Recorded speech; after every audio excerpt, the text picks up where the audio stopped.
여러분 안녕하세요. 음악넷입니다. 도레미파솔라시도와 빨주노초 파남보. 나란히 놓아보면 닮아 보이지만 결정적인 차이를 갖게 됩니다. 도레미는 반복됩니다. 옥타브마다 도는 다시 돌아옵니다. 하지만 빨주노초 파남보는 반복되지 않습니다. 보라색 다음에 다시 빨강이 오지 않습니다. 소리는 시간 속 파동, 색은 공간 속 파장이라는 우리 감각의 차이를 보여줍니다. 소리는 시간으로 느껴지는 파장입니다. 하나가 지나가면 다시 돌아오죠. 그래서 도에서 도까지 우리는 반복되는 구조를 인식하게 됩니다. 하지만 색은 공간이 머무는 위치입니다. 한번 지나가면 빛은 다시 그 자리에 돌아오지 않습니다. 그래서 색은 직선처럼 사라져버리는 구조입니다. 이 과학적 사실이 바로 소리를 시간의 흐름으로, 빛을 공간의 분포로 인식하도록 되었는지를 설명합니다. 소리는 공기를 통해 전달되는 진동이며 주파수로 측정됩니다. 사람이 들을 수 있는 범위는 약 20Hz에서 20,000Hz 사이입니다. 이 범위는 피아노 저음부터 고음까지를 포함하지만 20Hz 미만은 저주파로 느끼고 20,000Hz를 넘으면 초음파로 들리지 않습니다. 그러면 빛의 주파수는 어떨까요? 눈으로 보는 가시광선은 파장으로 정의되며 약 380나노미터에서 700나노미터, 즉 주파수로는 약 430THz에서 790THz 사이에 해당됩니다. 380나노미터 보라색과 700나노미터 빨강색 사이에는 색깔이 하나의 연속 스펙트럼으로 존재하고 빛은 시간의 흐름보다 공간상의 분포로 인식됩니다. 이 차이는 단순히 숫자의 차이가 아닙니다. 청각은 로그 스케일로 반응해 옥타브마다 주파수가 정확히 2배로 올라갑니다.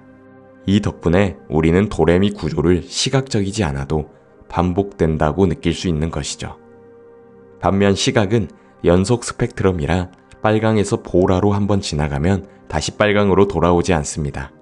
색은 시간이 아니라 공간 속에서만 지나갑니다. 이 수치와 구조를 바탕으로 도레미는 시간 속에서 주기적으로 돌아오고 빨주노초는 단 한 줄로만 사라졌다가 끝나는지 우리의 생리학적 감각 구조를 이해하게 만듭니다. 소리와 색은 서로 다른 감각이며 그 단위와 구조가 다릅니다. 하지만 일부 사람들은 그 둘을 동시에 인식합니다. 우리는 그 현상을 공감각이라고 부릅니다. 공감각자는 소리를 들으면 색이 보이고 숫자를 보면 감정이 떠오르기도 합니다. 공감각은 단순한 착각이 아닙니다. MRI 연구에 따르면 공감각자의 경우 소리를 들을 때 시각 피질까지 활성화되는 현상이 실제로 관측됩니다. 즉, 뇌에서 감각 간의 경계가 느슨하게 연결된 구조를 가진 것이죠. 이런 경험을 바탕으로 예술가들은 소리와 색을 통합한 세계를 실험해 왔습니다. 가장 유명한 사례는 바로 러시아의 작곡가 스크랴빈입니다. 그는 도는 빨강, 레는 주황, 미는 노랑 이렇게 옥타브의 각 음에 색을 대응시켰습니다. 그는 이 관계를 단지 느낌으로 정하지 않았습니다. 색도 옥타브처럼 반복될 수 있다는 확고한 신념 아래 색채 건반을 만들었습니다. 그의 대표 작품 중 하나인 프로메테우스, 불의 시라는 작품은 연주 중에 건반을 누를 때마다 빛과 색이 무대에 펼쳐지도록 설계되어 있었습니다. 스크랴빈은 말했습니다. 나는 음악을 보는 것이 아니라 빛을 듣고 있다. 그에게 음악은 소리의 예술이 아니라 감각 전체를 울리는 진동의 예술이었습니다. 이러한 시도는 다른 현대 작곡가에 의해서도 이루어졌습니다. 올리비에 메시앙은 새소리를 색으로 느꼈고 작곡할 때 실제로 푸른 회색의 화음, 빛나는 노란색 선율 같은 개념을 사용했습니다.